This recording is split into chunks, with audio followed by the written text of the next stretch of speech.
I'm Anna Roberts at the launch of GameChangers, a brand new book exploring the ways in which women, particularly those here in the Middle East, are shaping our future.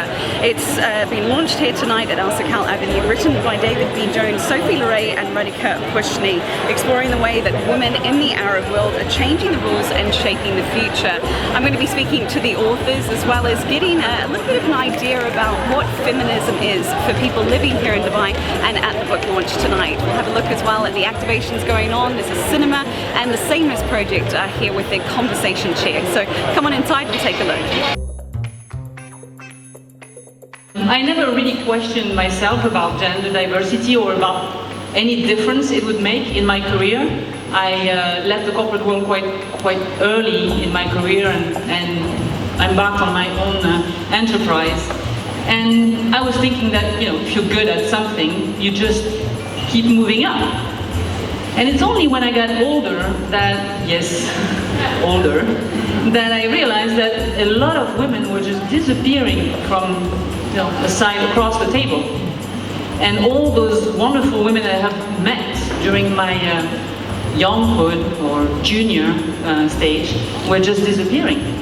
Tell me a little bit about how you came to be involved in the project. Sure, so it's, we've known, so David and I work together, so the other co-author, and then we've known Sophie for about 7-8 years now, and all of us have been involved with what she really drives as the Women in Leadership initiative, and we've just been talking about the amazing opportunities that exist in the region, but also the kind of lack of effort or action around diversity. This was obviously a while ago. I think things have changed a lot in the last couple of years as well, and we really felt there were such amazing stories to tell, and also a lot of stereotypes around Arab women in the Middle East that I think we needed to talk about, and talk about concepts like feminism and what they mean in the Arab world. So we've been talking about this for a long time, and we said it's time to get the voice out there.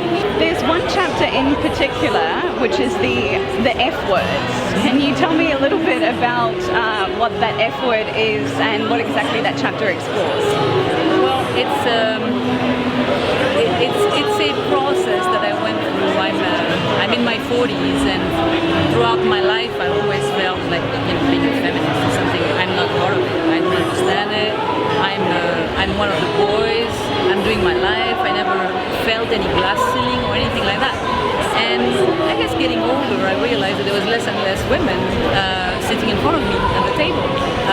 All these wonderful women, super educated and ambitious and driven, had slowly been stuck somewhere in between, I guess, middle management and middle management, or out of middle management, I don't know. And I was discussing with my husband, who's my business partner as well, and the love of my life, and the guy that I believe is a true feminist, but he doesn't know. And we were talking about the features of will, and he says, "Oh, that's interesting, but you sound a bit like a feminist." With this look on his face, and I said to myself, "Yeah, that's true, because I am a feminist." So I came out of the closet, and I wanted to write about it, and I wanted to confront my feelings about it to the thoughts of these exceptional people we've interviewed, and it's pretty much the same story. As a male and as one that is taking a very active role in changing the shape of our future, in particular for women here in the region, how do you see feminism in practice in the workplace? So I think you've got to admit that we're actually starting from a lower base. If you look at all the stats and all the metrics, okay, about half the number of women, or the proportion of women that are in the formal workplace, that means you get paid for your work, as opposed to being in the informal workplace, are here present in the workplaces across the MENA region compared to the rest of the world on average. So average, the rest of the world is about 52%, here is 26%. And we've got some laggards as well, particularly in terms of Saudi Arabia and Oman in particular, and some countries like the UAE are slightly higher. So we're starting from a lower base.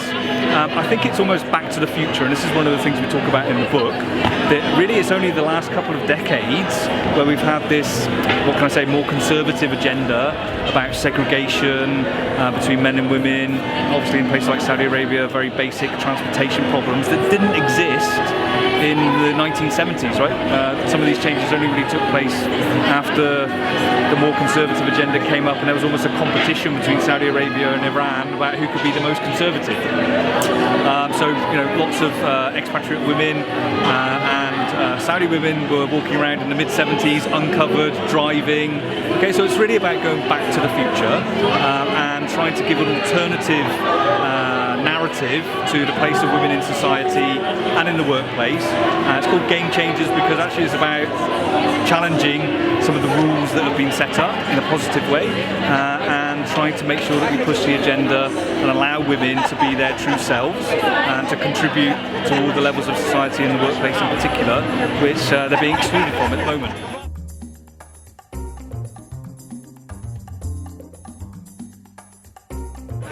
So feminism is not about being harsh and wanting more than men. I don't see it. Feminism is just about wanting the exact same opportunities for our daughters than anyone else if they work hard enough. So I believe that feminism is opening the world on an even playing field for men and for women. My definition of feminism is not hating men. Feminism, at heart, I think, irregardless of the different philosophies and branches of it, I think it's the belief that men and women should be equal. And I think that's a great goal, and we have a long way to go till we get there.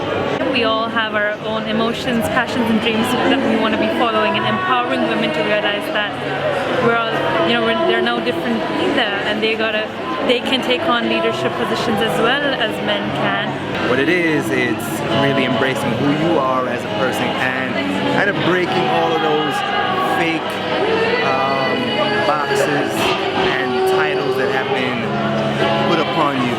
Feminism is just putting women at the heads of enterprises and different sectors where they can best demonstrate their leadership qualities and help to create an inclusive commercial environment. Is living in a world where a mother can't tell her child that she's getting harassed in the streets because of the way she looks or the way she's dressed. I think that is feminism for me. Feminism isn't that women are more superior to men. It's just that we want the same rights that men have, and we don't want to be discriminated for something that we didn't choose. So I believe that we just want the same rights, and it's not that I'm saying that I deserve more, it's just that I deserve the same opportunities as men.